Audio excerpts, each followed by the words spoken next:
Welcome to Running Hot, Action Network's motorsports betting podcast. I'm your host, Nick Giffen, predictive analyst here at Action Network, and joining me, my co-host, Stephen Young of Roto-Grinders, better known as Stevie TPFL. And this week, we're talking season-long bets for the 2024 NASCAR Cup Series, and we may mix in a crossover bet or two with the Super Bowl. But first, let's rewind to this past weekend and the Busch Light Clash at the Coliseum. The Clash ended up being run late on Saturday night thanks to some awful weather in the LA area. And Stevie, our victory lane pick, Denny Hamlin, who we got at double-digit odds, took the win after passing teammate Ty Gibbs, who probably had the dominant car, but got passed by Denny Hamlin late on some late restarts. And Hamlin was able to hold off Kyle Busch for the win as Gibbs and Joey Logano tangled, among others. We saw Bubba Wallace get spun out on the last lap. So what are your thoughts just from the Clash and, winning the first victory lane bet of the year? Yeah, 1-0. I mean, it only goes up from here, right? So, yep. The Clash, Toyota's had a lot of speed. Kind of expected that. They were really fast in the testing on a short flat. This is the same package as last year. We're going to have to wait here for a month or two before we really get to see what the new package is going to do with the new bodies of the Toyota and Fords.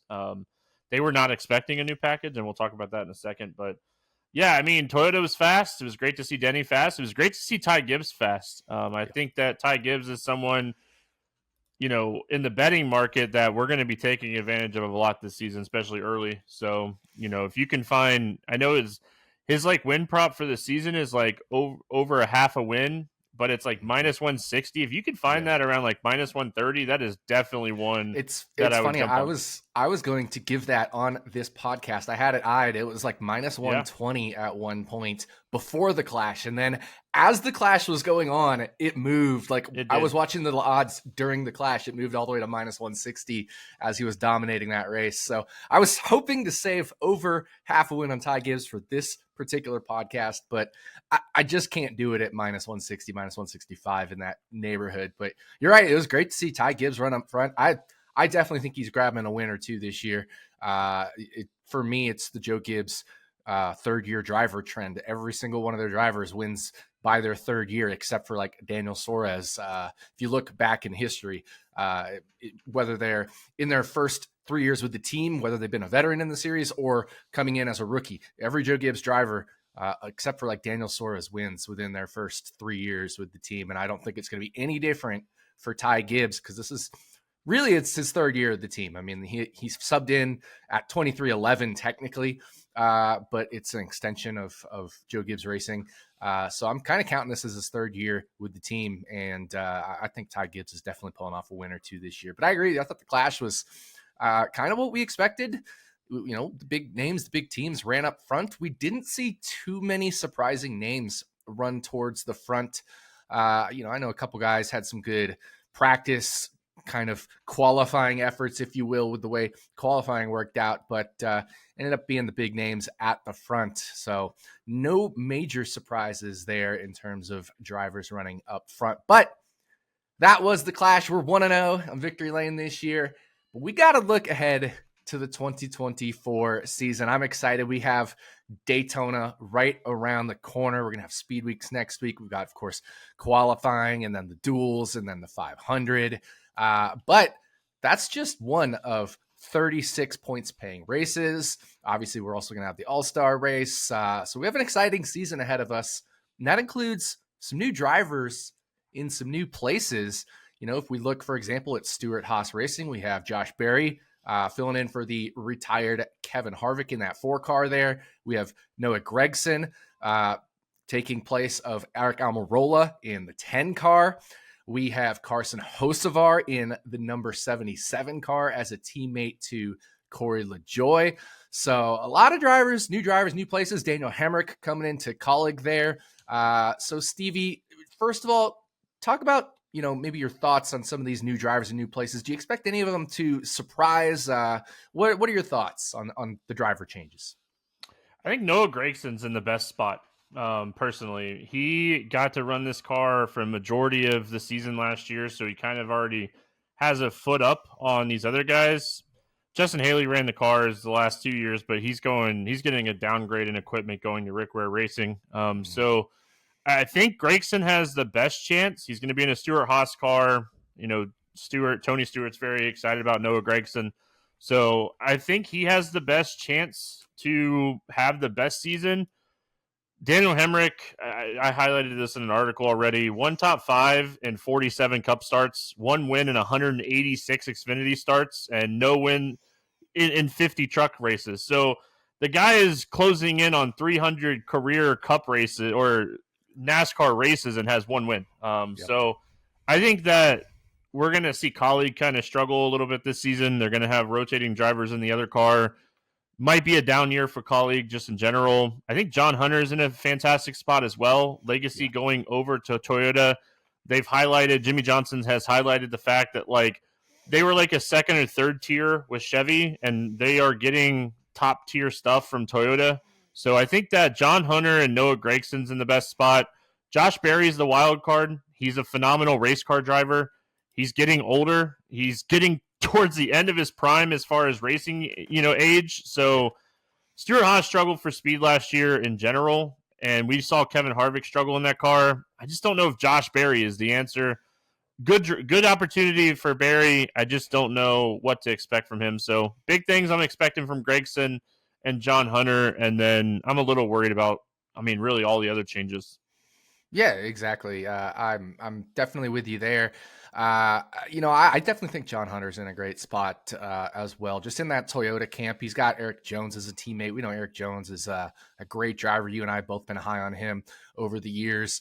And then, honestly, I think Carson Hocevar could make some noise this year, even in the limited races he ran last year in that 42 car, among others. He kind of did some good things there, right? He got a race in the Spire 7 car last year as well at Gateway, had a great showing before, resulting in a DNF. But honestly, I think Carson Hocevar could make a little noise in the 77 car this year as well and compete with Corey LaJoie, honestly, for top honors on that team. He just, Hocevar to me needs to, he's very aggressive. And if he's able to kind of Ross Chastain aggression levels where he, isn't too overly aggressive and is learning to rein it in more and more with Ross Chastain and be selectively aggressive, I think he can have a good year. But it's going to be a learning curve for a rookie in the Cup Series at any point in time.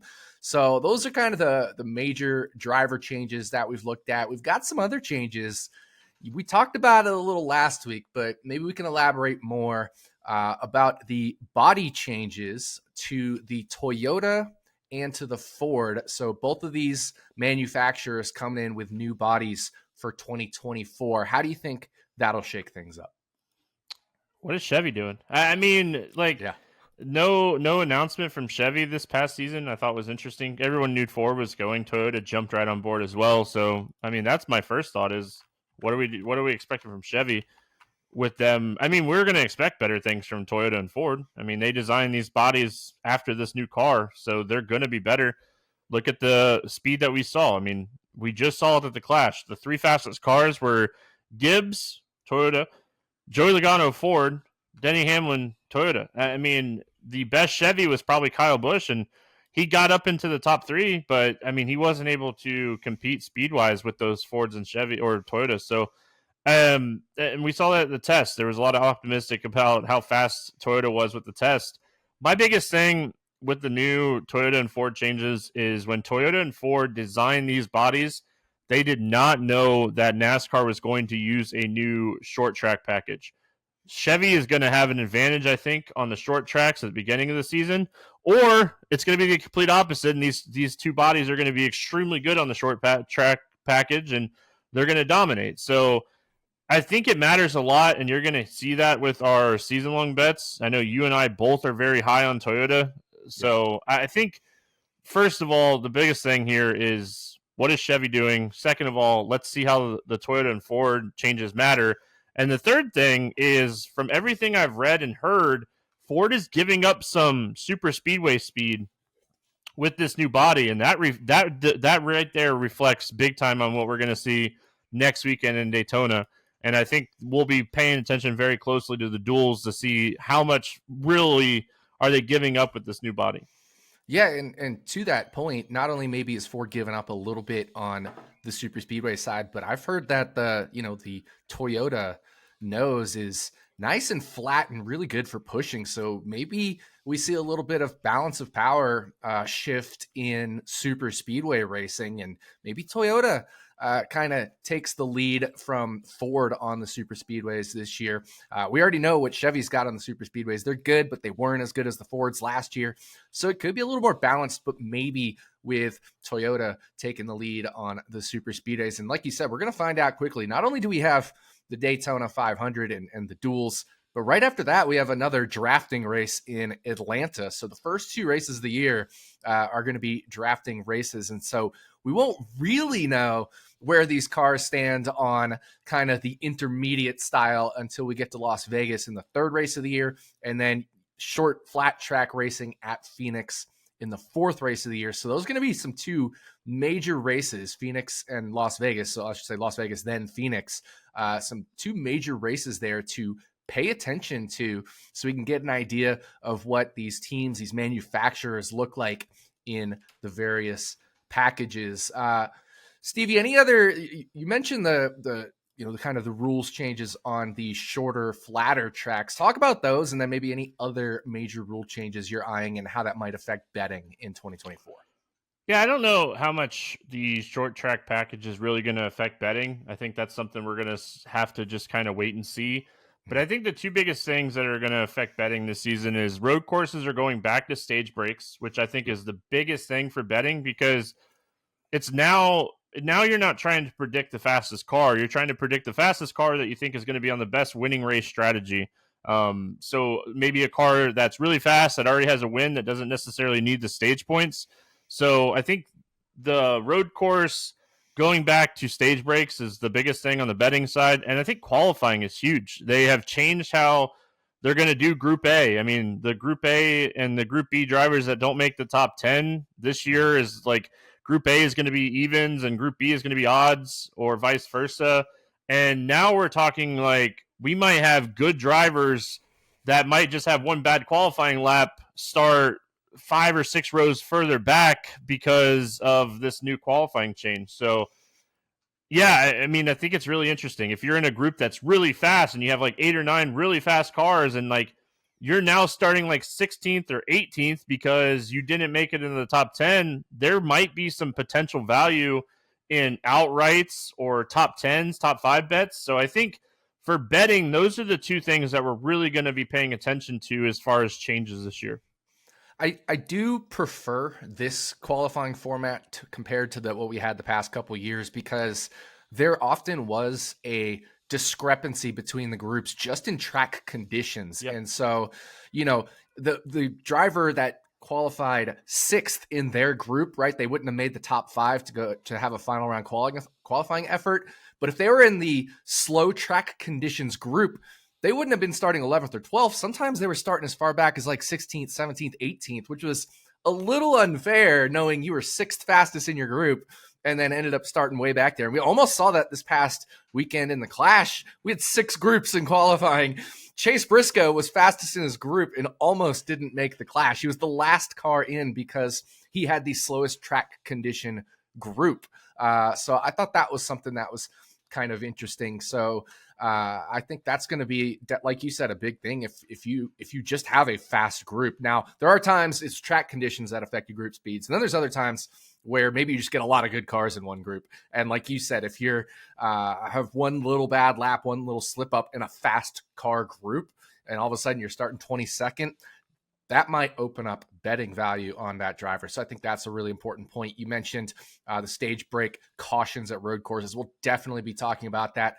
I do think the short track package, the road course package changes here are going to be interesting. We'll have to see how it affects passing. We'll also have to see how it affects the different manufacturers handling at these different tracks.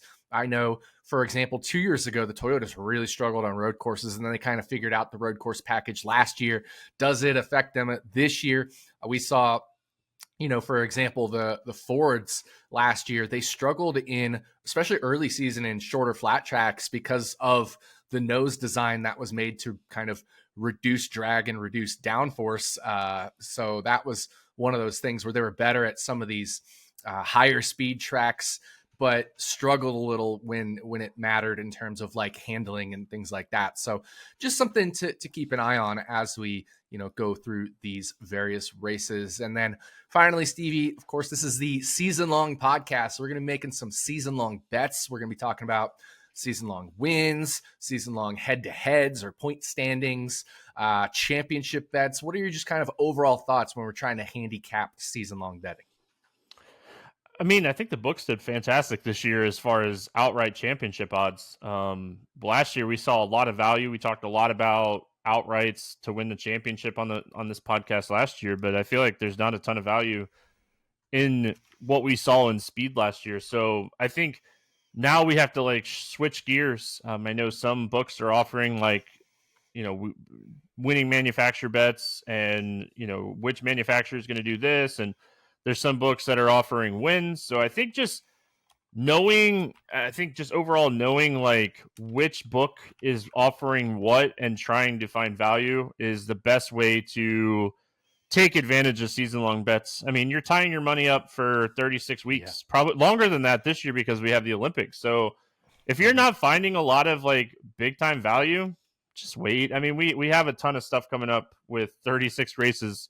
So look for value, but don't feel like you have to bet season-long bets. I mean, that's something that I feel like I try to preach, but I think we found some value. I know we're on a lot of the same stuff here. We found some value, but I don't think there's going to be a lot of value in, say, a week. So I think if you're wanting to get on some of this stuff, you want to get on it before the speed week starts. Yeah, I agree with that. So that is going to do it for our 2024 season preview in terms of previewing this season, kind of where our thoughts are. So now it's time to dive into some bets. As always, we're going to take you for a lap through the 2024 season. That'll be 4 turns for this year. 1 pick from each of us per turn before we drive into victory lane. So it is time to throw the green flag on the 2024 season-long bets and dive into turn 1. All right, Stevie, start us off with your turn 1 pick. Yeah, I'm going to go to the Toyota. That's going to be a common theme. Just get ready for it. It's a very common theme of this podcast, but I'm going to go to Denny Hamlin over 2.5 wins at plus 130. You and I were kind of shopping this before we started to see what the line was, and the best we found was plus 130, and I think that is really good value. My model is showing this at value at plus money just in general, so taking advantage of this one. Denny has 20 wins over the last 5 seasons. I mean, he kind of had a down year in 2022. Toyota in general kind of had a down year in 2022. He bounced back last year. He had a ton of speed. He had 3 wins. And, I mean, with the speed that we saw in the Clash and the speed that we saw in testing from Toyota, it's hard not to have a ton of interest in Denny when he's so good at so many different track types. So, Denny Hamlin over 2.5 wins, plus 130 is my turn 1 pick. Yeah, and I'm right there with you. My turn 1 pick is Denny Hamlin over 2.5 wins at plus 130. This was easily my number 1 bet for season long. And like Stevie said, shop this. There's a prominent book in Las Vegas that has it. That's in a bunch of other states as well. But as Stevie mentioned, if you want to get it at plus 110, if you have that available to you, if you want to get it even money, if you have that available to you, we like those odds as well. We both have Denny Hamlin favored to go over 2.5 wins, and just tagging along with all the stuff you said. I mean, the new body for Toyota, heard lots of good things about it. Denny Hamlin is great pretty much everywhere. I think, obviously his air quote weakest part would maybe be at the road courses. If you've been watching that new NASCAR Netflix show, Denny Hamlin was kind of saying he's no longer in the elite road course. He's just in the really good road course group. But, if that's your worst part of your driving ability is a few road course races, you're primed to win at pretty much anywhere that NASCAR visits. So Denny Hamlin over 2.5 wins. Both Stevie and I are on that at anything plus money. So that is turn 1. We're going to roll the corner into turn 2. Okay, turn 2, Stevie. Looks like you're going back to the Denny Hamlin well here in turn 2. Yeah, we're going to go Denny Hamlin over Chase Elliott season-long points, -120. Hamlin ranked second in driver rating. Elliott was 10th. Hamlin also ranked second in speed. Elliott was 12th. I do expect Chase Elliott to have a better season, and I think the stage breaks and the potential package for the road courses is going to help Elliott. We came on this podcast last year, and I planted my flag at under 3.5 wins for Chase Elliott, and he had one of his worst seasons ever. He got hurt outside of racing. So my model is showing a heavy favorite here for Hamlin. I'm expecting Toyota to have a lot of speed this season, like we just talked about with his over 2.5 wins. I think Denny has a chance to go to the Final Four. I think Denny has one of the best chances to win a championship. I know it's kind of the thing that has been haunting him forever, but I think Denny over Chase is a really solid value bet here, and I like Denny a lot.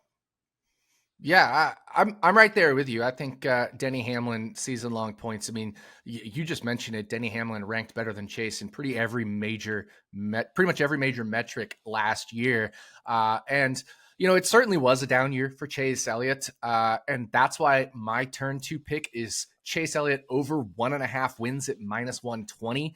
And again, you got to shop this one if you have this available to you. I would only take over 1.5. I would not take over 2.5, even though you may be getting some significant plus money. I don't mind that if you're getting significant plus money at over 2.5, but make sure you shop and find the over 1.5 at -120.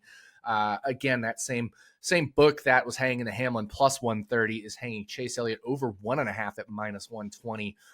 And like I said, it's a full win below the rest of the market. And I think it's just an overreaction to Chase Elliott's year last year. A lot of things went wrong for Elliott. Obviously, he really early in the season, before Las Vegas, which is the third race of the year, he broke his leg in that snowboarding accident. He had to sit out a race at Gateway for aggressive driving on Denny Hamlin at Charlotte the week before. So I like the Denny Hamlin bet over Chase Elliott, definitely, but I still think Chase Elliott can grab multiple wins. I mean, prior to 2023, the 5 seasons before that, he cleared this line. So this is just an overreaction. Chase Elliott is going to bounce back. When I look at my win probabilities for Chase Elliott last year for each individual race, he really wasn't below 3% in any of them, and he was often as high as 7 or 8% in some of them, and especially early before we adjusted for the fact that he had gotten a little, I wouldn't say worse, but just was obviously having a down year. He was as high as 10 or 12% in a couple races really early in the season, and so if he comes even halfway back to that level, we're sitting there with him winning between 5 and 8% at probability at most of these races. That's good enough to clear 1.5 pretty easily, honestly. So I know, it's not quite where we would be with Denny Hamlin over 2.5 wins, but I like over 1.5 wins on Chase Elliott. If you're going to go over 2.5, you need way more than we're getting plus 130 on Denny Hamlin. I would be saying you need at least a 2 in front of that number, the plus number there to go over 2.5 wins on Chase Elliott. I'm curious your thoughts on that, though, with Chase Elliott. Not planting my flag this year, Nick. I would be with you on this one. I think 1.5 is too small. Look at the speed that Hendrick Motorsports had last year. People remember Chase Elliott getting hurt, but they also don't remember that he was one of the strongest cars at Fontana right before he got hurt. He finished second in that race. A big injury to your leg when you're a race car driver is not easy to come back from. You're in the car, your sponsors are happy because you're in the car, but let's be honest, he wasn't Chase Elliott. He didn't lead more than 40 laps until race number 28 last year. So if you're telling me after watching Byron and watching Kyle Larson have all that speed that Chase Elliott was 100%, you're telling me that and I'm not listening to you. It's just like Alex Bowman.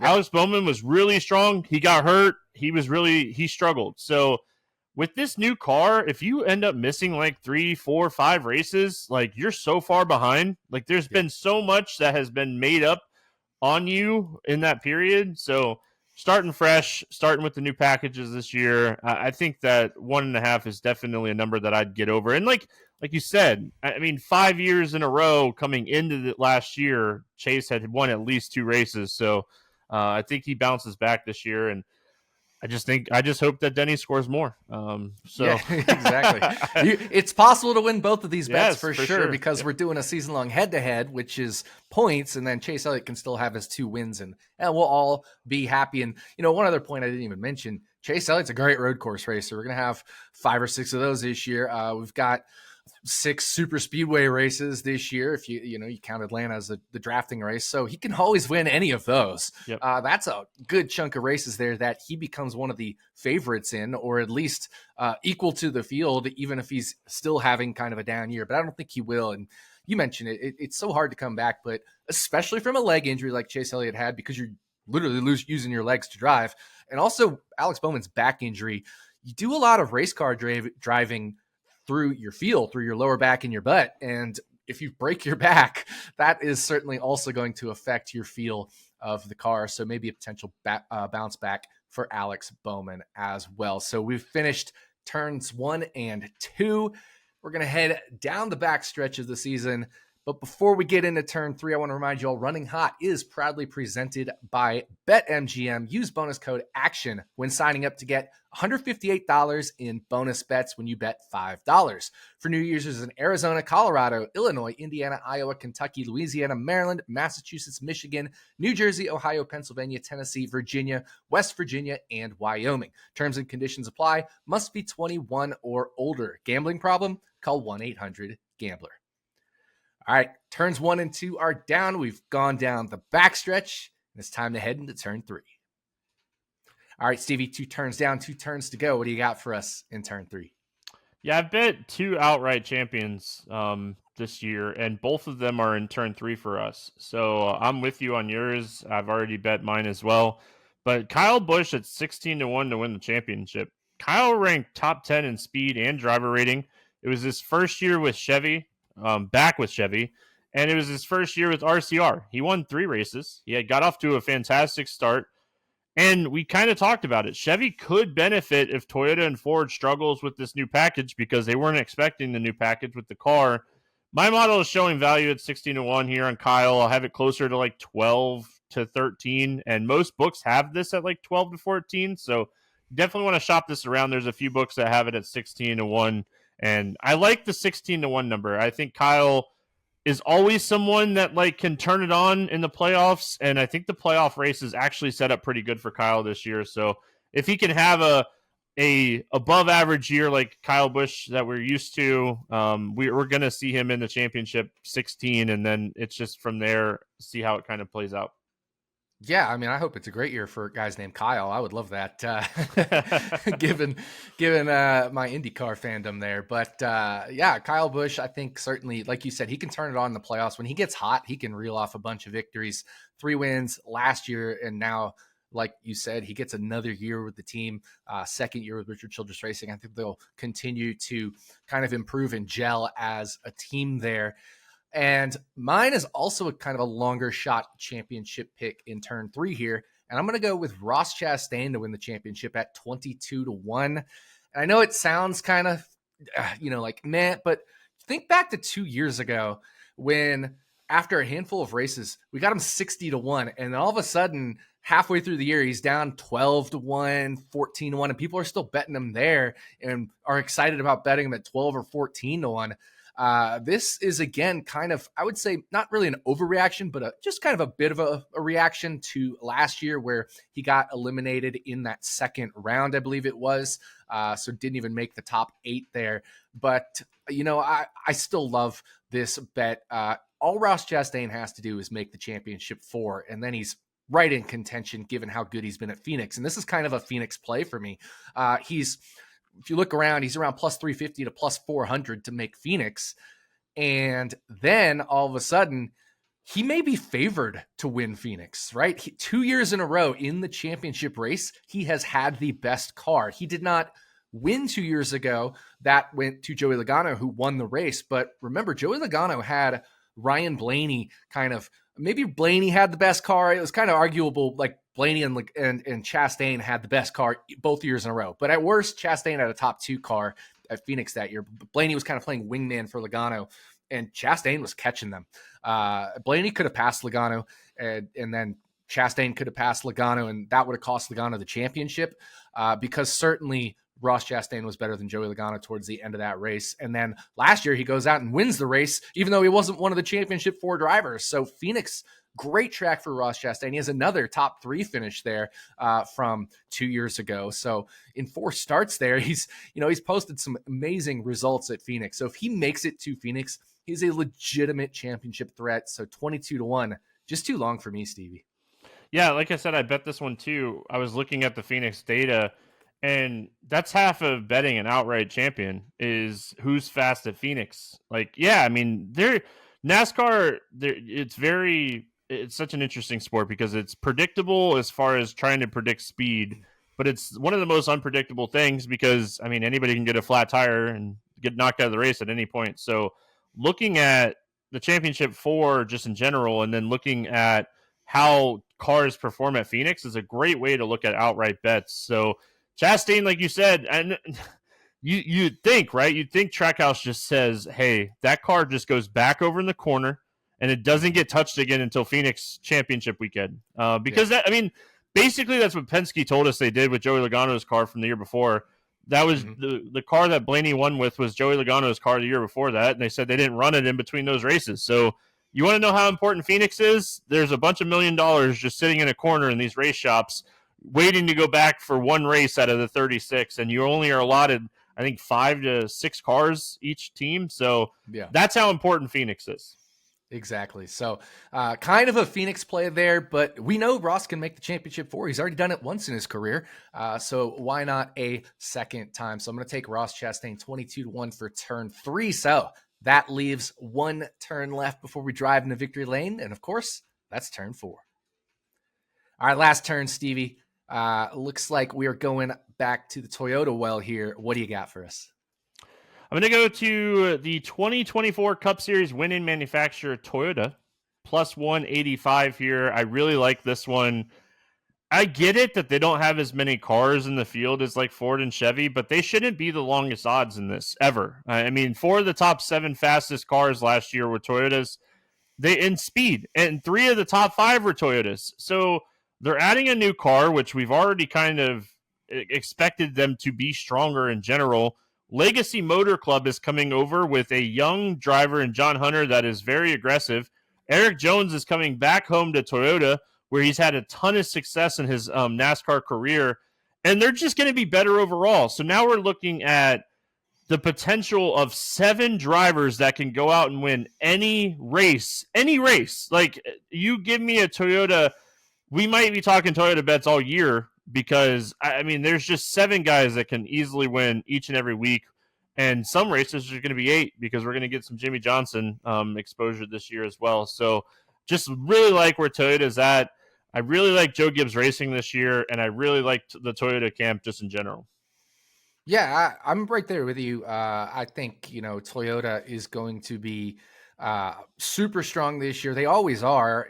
You mentioned, look at all those fast drivers in the Toyota camp last year. And you even talked about it. You talked about Eric Jones. I don't hate like long shot flyer on him if they're going to be almost as good or maybe as good as 2311 and Joe Gibbs Racing. I don't hate a 130-1, I think, is out there flyer on Eric Jones to win the championship, or a 25 or so, 30 or so to 1 to make the championship 4. I don't mind those at all. But you mentioned it. You've got Denny Hamlin. You got Christopher Bell, who has been in the championship 2 years in a row. You got Martin Truex Jr., former champion. Just those 3 right there are why my turn 4 pick is a little different. I'm taking Joe Gibbs Racing to win the championship at 2-1. I like getting that little extra value on Joe Gibbs Racing to win the championship. So if you just narrow it down to those drivers, I think those are the 3 that'll be competing for the title this year among the Toyota camp will be Hamlin, Truex, and Christopher Bell. And then you get kind of Ty Gibbs thrown in as a bonus. I honestly don't think he will win the championship, but at least you get an extra driver there. And you're saying, well, what about the extra drivers like Bubba Wallace, Tyler Reddick, and then the 2 legacy guys? Eric Jones is such a long shot. I'm not quite there in knowing if that's going to be enough value to make up that plus 185 to plus 200 difference by taking the whole camp. Certainly Reddick could, but I just don't know if he's quite consistent enough and strong enough to yet at this point in his career to be able to put that all together. And then Bubba Wallace just struggles at Phoenix. He has not been good at Phoenix at all. And so while I think it's possible he makes Phoenix, I just don't think that's a very good track for him at all. So I think it kind of eliminates most of the other guys once you get beyond those top three at Joe Gibbs Racing. I think it becomes much more difficult for these other Toyotas to win the championship. They certainly can, right? I mean, anything can happen in this sport, and it certainly is not outside of the realm of possibility that one of these guys wins. I just like getting that little extra juice there, that 2-1 instead of 185, 1.85 to 1, to just have one of these three major Joe Gibbs Racing drivers or potentially Ty Gibbs win the championship. The thing that's interesting about Bubba Wallace, just in general, just kind of going back to him, and like you talked about, he struggled a little bit at Phoenix. Like, we are coming into the playoffs this year with two drafting tracks. Atlanta's in the first round, Talladega's in the second round. So, and he's really good at Martinsville. So I wouldn't be shocked if he gets there. I wouldn't be shocked if Seabell gets there, but I'm with you as far as this bet. I've already bet this one as well. JGR won 8 of the 36 point playing races last year. They had 3 drivers rank inside the top 5 in speed, driver rating, fast laps. Ty Gibbs looked really good at the end of last year. We already talked about hyping him up. And then you're adding more data with 2 drivers that can kind of input and help you with Eric Jones and John Hunter Nemechek. So John Hunter is going to feel right at home in the Toyota camp. He's been working with Joe Gibbs Racing and Kyle Busch Motorsports and stuff. So I like this one. I like JGR a lot coming into this year. I like Toyota a lot. I mean, we kind of said at the beginning, there's no secret. We're very high on Toyota this year. Yeah, exactly. So Toyota, whether it's the manufacturer or the flagship team, Joe Gibbs Racing, winning the championship this year is our turn 4 pick. So there's only one thing left to do, and we got to drive into victory lane. And normally this is where I hand it off to Stevie to reveal our victory lane pick. We're going to change it up this week. I'm going to reveal the victory lane pick, and then I'll ask Stevie his thoughts after I give my analysis first. So our victory lane pick is a crossover with the Super Bowl. And this bet is which will be greater, the quarterback longest rush in the Super Bowl plus 3.5, right? So we get 3.5 yards tacked onto that longest rush from either quarterback, whether it's Mahomes or Purdy, or any other quarterback that may play, Sam Darnold, as I know people have bet, some of the backup quarterbacks win MVP. But the longest rush by a quarterback in the Super Bowl plus 3.5 yards, or the number of cars finishing on the lead lap in the Daytona 500. And we are siding with the quarterback longest rush plus 3.5. And, working for the Action Network, I have the privilege of working with the number one guy in the Fantasy Pros accuracy contest for, ranking fantasy football players and projections, Sean Kerner. And he has the median longest rush for a quarterback at 15.5 yards. And I think it's interesting, if you look out there, Mahomes' longest rush is around 12.5. Kerner likes the over on that. He would lean towards the over on that. But then you also get Purdy. And while Purdy's longest rush is only around 7.5 in the market, you just get the extra volume there. So you already have Mahomes, who's at 12.5, and any other, and Kerner likes over that. Then you add in Purdy's rushes, which have the potential to do that. It kind of ticks it up towards 15.5 there.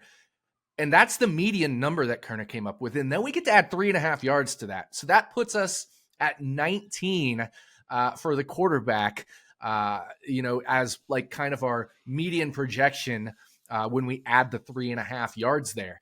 Well, the last 5 years in the Daytona 500, the average cars in the lead lap has been 14.8 and a median of 15, and no more than 17 cars on the lead lap at the end of the Daytona 500 each of the last 5 years. And I say that because that's kind of when in the Gen 6 era, 2019 is kind of when the rules changed, and then we moved on to the next gen car. So we've had a couple years in the next gen car as well now. So I think that's a pretty relevant sample size. And I mean, Steve, it's Daytona. These guys get crazy at the end because they want to win the Daytona 500. You're driving in a massive pack. One wrecks half the field, and nobody ends up finishing on the lead lap. We just get so many wrecks at the end of the Daytona 500 year after year after year. It's going to be hard to have more than half the field on the lead lap. And if we get less than half the field on the lead lap, we're probably winning this bet just by taking the quarterback side of things. And hey, Mahomes could just break a 25-yard run, and then basically we're guaranteed to win this one. There's no way 30 cars are finishing on the lead lap in this race, I would think. So just kind of curious your thoughts on this Super Bowl NASCAR crossover prop. Yeah, a lot of people are going to be like, hey, the racing has been a lot more calm with this new package and this new car. Well, no, it hasn't. I mean, it just seems that way. Like, the racing is still very aggressive. You have to push even more. The last 4 Daytona races, not just the 500, has been 25, 17, 10, and 15 cars on the lead lap. So last fall, it was just a really odd race. A lot of stuff happened, but it happened really late in the race. And, that's why there was 25 cars that finished on the lead lap in that race. But, I mean, if we look at, like you said, the Daytona 500 numbers just in general, we're kind of hoping our quarterback comes in and breaks like a 16 to 18 yard run to put us really on the value side of this. If we look at the playoffs just in general, Mahomes has rushed for 11, 24, 28. Purdy's rushed for 21 and 9. So the upside is very much in the quarterback running here. We got tough defenses on both sides. There's going to be some scrambling. It's going to be, you kind of go for that extra couple yards in a situation like this. It's the big game. So, I mean, overall, I'm with you on this one. I like it. And I've already bet Patrick Mahomes rushing yards. So I hope this one hits. Yeah, like even just looking at some of these playoff games, like Tua, he hasn't ran really much all year. He had a 14-yard run in the game against Kansas City. Obviously, Josh Allen, 18-yard run. That's Josh Allen. And then Lamar Jackson. So, like, these quarterbacks, they're running. Like, even if they aren't runners, Brock Purdy, for example, a couple big games in the playoffs here running. And then Tua, right? Like, the quarterbacks are doing a little more. They're putting things on the line a little more because they're trying to win a championship. So I'm with you. I think the quarterback longest rush plus 3.5 yards becomes a slam dunk bet here. So that is our victory lane pick. A little fun one here to wrap up this episode. And that is going to do it. Thanks for listening to the NASCAR 2024 season-long bets episode of Running Hot, Action Network's Motorsports Betting Podcast. We'll be back this time next week with the Daytona 500 episode of Running Hot, where, of course, the great American race, we will talk about bets for that one. That's always a fun one. Probably our favorite episode of the year just because of all the potential bets that are out there, the potential value. Obviously, long shots can win this race. So it's going to be an exciting one. Make sure you don't miss that. On behalf of my co-host, Stephen Young, thanks again for listening. We'll see you back here next week on Running Hot from Action Network.